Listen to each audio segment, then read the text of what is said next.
నమస్తే. Welcome to Anudeep channel. నచికేతుడు వేసిన ప్రశ్నకి యమధర్మరాజు సూటిగా సమాధానమిచ్చాడు. ఏమని? ధర్మ అధర్మానికి విలక్షణంగా, కార్యకారణ సంబంధం లేకుండా, కాలానికి అతీతంగా ఒక పదార్థం ఉంది. అదే మన జ్ఞానస్వరూపం. ఆ జ్ఞాన స్వరూపమే ఆత్మచైతన్యం అని సమాధానమిచ్చాడు. సరే అండి, మీరు బాగానే చెప్పారు. ఆ నేను అనే స్ఫురణ ఏదైతే ఉందో అదే ఆత్మచైతన్యమా? అవును, అదే ఆత్మచైతన్యం. అది నాలోనూ ఉంది, మీలోనూ ఉంది. అవును, అది అందరిలోనూ ఉంది. ఇప్పుడు ఆ నేను అనే స్ఫురణ ఏదైతే ఉందో అది నేను ఎల్లప్పుడూ అనుకుంటూనే ఉన్నాను కదా. అంటే ఇప్పుడు నాకు అది అనుభవంలోకే ఉంది కదా. లేదు, ఆ మాట అనొద్దు. ఆ జ్ఞాన స్వరూపం ఏదైతే ఉందో అది నాలో ఉంది కదా, నాకు తెలుస్తుంది కదా. మరి అనుభవంలోకి లేదు అంటావేంటి? ఓ అవునా, సరే నాకు ఒకటి చెప్పు. ఒక కర్రని తీసుకొచ్చి నీ కాళ్ళ మీద కొడతా, గట్టిగా కొడతా. అప్పుడు నీ కాళ్ళకి గాయం అవుతుంది. ఆ గాయం వల్ల నీకు నొప్పి కలుగుతుందా లేదా? ఆ నొప్పి వల్ల నువ్వు వామ్మో వాయు అని అరుస్తావా లేదా? ఇప్పుడు ఆ కర్ర తీసుకొచ్చి నీ శరీరాన్ని కొట్టినా నీకు గాయం అయింది, నొప్పి కలిగింది, వామ్మో వాయు అని అరుస్తున్నావు. ఎందుకు అరుస్తున్నావు? నేను కొట్టింది నీ శరీరాన్ని కదా. అదేదో నీకే కొట్టినట్టు ఎందుకు అనుకుంటున్నావు మరి నువ్వు? చెప్పు. నిన్నే కొట్టినట్టు నువ్వు ఎందుకు అనుకుంటున్నావు? నేను కొట్టింది నీ శరీరాన్ని కదా. నువ్వే అన్నావు కదా, నాకు ఆ నేను అనే స్ఫురణ నాకు ఉంది, ఆ జ్ఞాన స్వరూపం నాకు అనుభవంలోనే ఉంది అని అంటున్నావు కదా. మరి నేను కొట్టింది నీ శరీరాన్ని, గాయం కలిగింది శరీరానికి, నొప్పి అయ్యింది శరీరానికి అయితే నిన్ను కొట్టినా అని ఎందుకు అనుకుంటున్నావు? వామ్మో వాయు అని నువ్వెందుకు అరుస్తున్నావు? చెప్పు. అదేదో నీ జ్ఞాన స్వరూపానికి తగిలినట్టు నేను నేను ఆ జ్ఞాన స్వరూపాన్ని నేనే అని నువ్వు అంటున్నావు కదా. అది నాకు అనుభవంలోకి ఉంది అంటున్నావు కదా. ఆ నేను అనే స్ఫురణ ఏదైతే ఉందో ఆ జ్ఞాన స్వరూపం, నువ్వు దాన్ని నీ శరీరానికి వేరుగా చూస్తున్నావా, లేకపోతే శరీరమే నేను అని చూస్తున్నావా? చెప్పు, ఎలా చూస్తున్నావు నువ్వు? నీ శరీరానికి వేరుగా చూస్తే ఏ కొట్టింది నా శరీరాన్నేరా నువ్వు, నన్ను కాదు అని నువ్వు దజ్జాగా అనగలుగుతావు. కానీ నేనే శరీరాన్ని అని నువ్వు చూస్తే శరీరానికి తగిలిన నొప్పి, శరీరానికి తగిలిన గాయాలు అవన్నీ కూడా నీకే ఆరోపిస్తున్నావు. అంటే నీకే కలిగాయని అజ్ఞానంలో ఉన్నావు. ఇప్పుడు అర్థమైందా? నువ్వు నేను నేను అనే స్ఫురణ నాకుంది, అనుభవంలోకి ఉంది అని అంటున్నావు కదా. అది ఎక్కడ ఉంది, ఎలా ఉంది? నీ శరీరం మేరకే పరిమితం అయిపోయింది. కేవలం శరీరం మేరకే పరిమితం కాదు, శరీరమే నేను అని అనుకుంటున్నావు. అంతకంటే అజ్ఞానం ఇంకేం లేదు. నీ శరీరాన్ని కొట్టినా గాయమయ్యింది నా శరీరానికే కానీ నాకు కాదు అని నువ్వు అనగలుగుతావా? అనలేం. ఆ నేను అనే స్ఫురణ, ఆ జ్ఞానం ఏదైతే ఉందో అదే ఆత్మచైతన్యం. నేను ఒప్పుకుంటా, యాక్సెప్ట్ చేస్తా 100%. కానీ ఆ నేను అనేది ఎక్కడైతే ఉందో అది నువ్వు ఎలా చూస్తున్నావు? నీ శరీరానికి వేరుగా చూస్తున్నావా, శరీరమే అని చూస్తున్నావా? శరీరానికి కలిగేటటువంటి సుఖం, దుఃఖం, శరీరానికి కలిగేటటువంటి చలి, వేడి, శరీరానికి కలిగేటటువంటి గాయాలు, ఏవైనా తీసుకో, సమస్తం మన శరీరానికి, ఇంద్రియాలకి, మనసుకి కలిగేటటువంటి ప్రతి ఒక్క భావనలు, ప్రతి ఒక్క అనుభవాలు కూడా అవి నీ జ్ఞానానికి ఆరోపిస్తున్నావు. అర్థమైందా? అంటే నీ ఆత్మకి నువ్వు ఆరోపిస్తున్నావు. అవన్నీ ఈ శరీరానికే కానీ నాకు కాదు అని నువ్వు అనగలుగుతావా? శరీరం, ఇంద్రియాలు, మనసు, బుద్ధి, ప్రాణం ఇవన్నీ కూడా నేను చూసేటటువంటి పదార్థాలే కానీ నేను కాదు అని నువ్వు అనగలుగుతావా? వీటికి కలిగేటటువంటి సుఖదుఖాలు ఏవైతే ఉన్నాయో అవి నేనే అనుభవిస్తున్నా అని నువ్వు అజ్ఞానంలో పడున్నావు. నీకు ఇంకొంచెం డీప్గా వెళ్తా.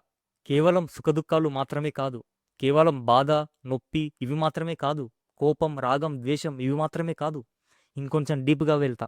నీ శరీరం మరణిస్తే నేనే మరణిస్తున్నా అని అనుకుంటున్నావా లేదా? ఇంత అజ్ఞానం అసలు ఇప్పుడు అర్థమవుతుందా? ఇప్పుడు అసలైన పాయింట్ పట్టింది యమధర్మరాజు. శరీరం మరణిస్తుంది కాబట్టి నువ్వేమనుకుంటున్నావు? నేను కూడా మరణిస్తున్నా అని అనుకుంటున్నావు. అర్థమైందా?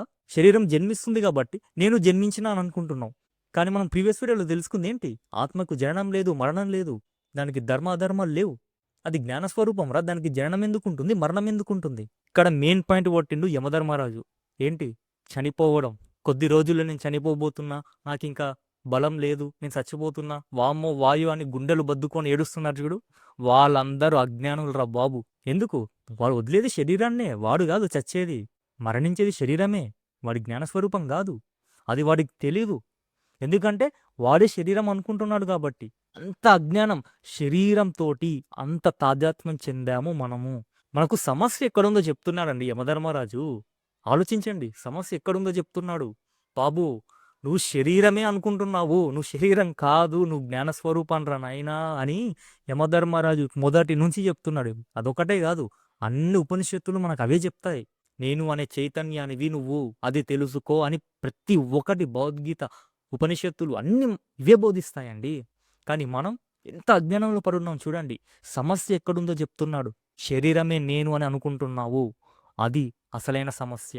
శరీరమే నేను అని అనుకుంటున్నావు కాబట్టి శరీరానికి కలిగేటటువంటి సుఖదుఖాలు, శరీరానికి కలిగేటటువంటి బాధలు, ప్రతి ఒక్క అనుభవాలు అవి మాత్రమే కాదు. శరీరం మరణిస్తే నేనే మరణించినా అనుకుంటున్నావు. అర్థమైందా? ఇంతకంటే అజ్ఞానం ఇక ఎక్కడా లేదు లోకంలో. ఆలోచించండి. కేవలం చనిపోవడం మాత్రమే కాదు. ఇప్పుడు నేనే ఉన్నా. నాకొకని మీద చంపేంత కోపం ఉంది. ఒక కత్తి తీసుకొచ్చి వాడిని పొడిచి పొడిచి చంపేస్తా. వాడు చచ్చిపోయిండు. అబ్బా! వాని మీద కోపమంతా పోయింది. హమ్మయ్య! వాడు చచ్చిపోయిండ్రా నాయనా అని అనుకుంటానా లేదా? కానీ వాస్తవానికి వాడు చచ్చిపోయిండా? వాడి శరీరాన్ని మాత్రమే వదిలేశాడే గానీ, వాడి జ్ఞానాన్ని నేనేం చంపలేదే. వాడి ఆత్మచైతన్యాన్ని నేను చంపలేదే. అది చావదు. వాడు వదిలేసింది శరీరాన్ని మాత్రమే. ఎవడైతే చంపాను, నేను వాడిని చంపాను, నేను వీడిని చంపానని ఎవడైతే అనుకుంటున్నాడో వాడు అజ్ఞానే అంటున్నాడు. ఈ మంత్రములు ఏమంటున్నాడు యమధర్మరాజు? నేను చంపాను అని ఎవడైతే అనుకుంటున్నాడో, లేదా నేను చనిపోయాను అని ఎవడైతే అనుకుంటున్నాడో వాళ్ళిద్దరూ కూడా అజ్ఞానులే అంటున్నాడు.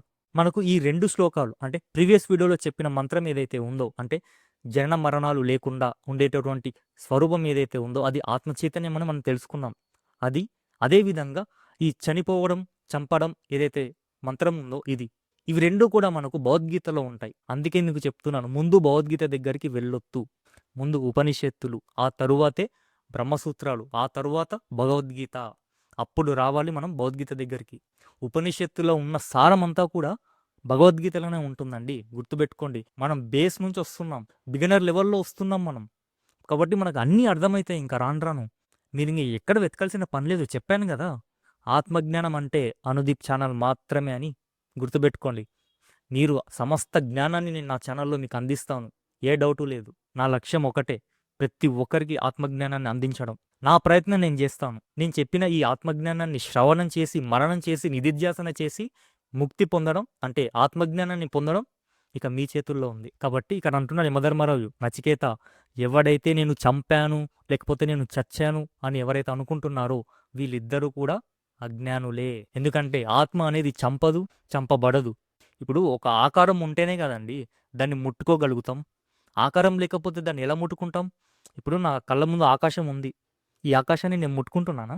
తాకదు. నాకు స్పర్శ ఉండదు, ఏముండదు. ఎందుకు? నిరాకారం. నిరాకారమైన దాన్ని తాకలేము, ఏం చేయలేము. నిరాకారమైన దాన్ని కట్టతో కొట్టినా కూడా తగులుతుందా? ఇప్పుడు నేను కట్టెతో ఇలా ఇలా తంతా. కట్టెతో తంతే ఆకాశానికి నొప్పి తగులుతుందా? తగలదు. ఎందుకు? అక్కడ ఆకాశం అక్కడ ఏం లేదు. అది నిరాకారం. నా చెయ్యికి కొట్టినా, కొడితే ఏమవుతుంది? ఇది ఆకారం కాబట్టి తాకుతుంది, స్పర్శ తగులుతుంది, గాయమవుతుంది. నిరాకారమైన దానికి నువ్వు ఎంత కొట్టినా అదేం కాదు. అక్కడ ఏం లేదక్కడ.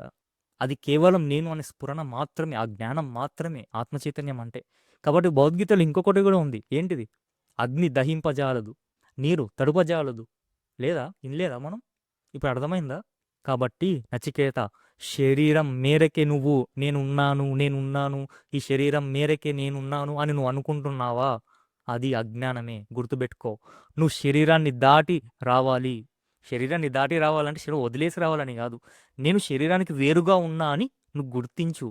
శరీరమే నేను అని ఎప్పుడైతే నువ్వు అనుకుంటున్నావో అప్పుడు శరీరానికి కలిగేటటువంటి అన్ని అనుభవాలు అవి నువ్వే అనుభవిస్తున్నావని అనుకుంటున్నావు.